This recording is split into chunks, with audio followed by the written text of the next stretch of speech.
This is good. You're going to want to go ahead and grab a notebook and a pen because this is one of those teaching videos. This is not just one and sit with you and you just listen and consume. In fact, hold on 1 second. In fact, as a coach and a big sister, I need you to know that in the big 2026, we need to stop consuming so much and we need to start implementing. Okay, let's get into it. I was reading Genesis chapter 30 and 31 about Jacob and the spotted and speckled livestock. And listen, this story is so much more than about animals. It is literally about the increase that God will give you when you walk in obedience. So for context and for clarity, Jacob was working for his father-in-law, Laban, and Laban kept changing the agreements that they have. I don't know who I'm speaking to, but you feel like there are clear agreements, clear assignments, and they continue to change. The same thing was happening with Jacob. Every time he started to gain a sense of momentum, the rules would shift, the pay would change, the deals would change.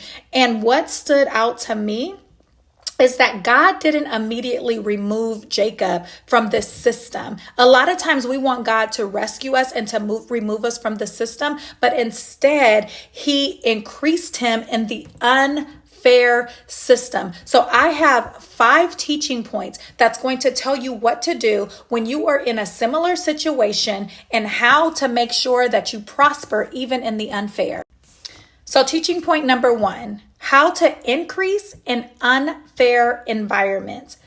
So some of you are asking God to remove you, and God is saying, no, I want to show you what favor looks like right here, right now. So instead of you praying for God to remove you, ask him to show you the favor.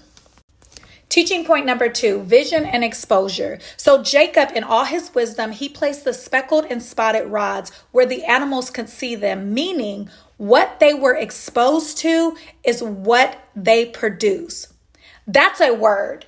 What stays in front of you long enough is what you will eventually become. So you need to watch what you are exposed to. You need to watch what you are allowing to double because of the exposure.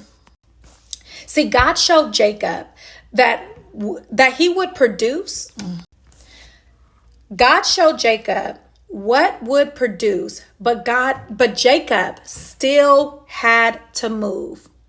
I had a prayer that went viral about moving money blocks, but prayer does not cancel out strategy, and strategy does not replace prayer. They work together. You have to do both. You have to pray and then move.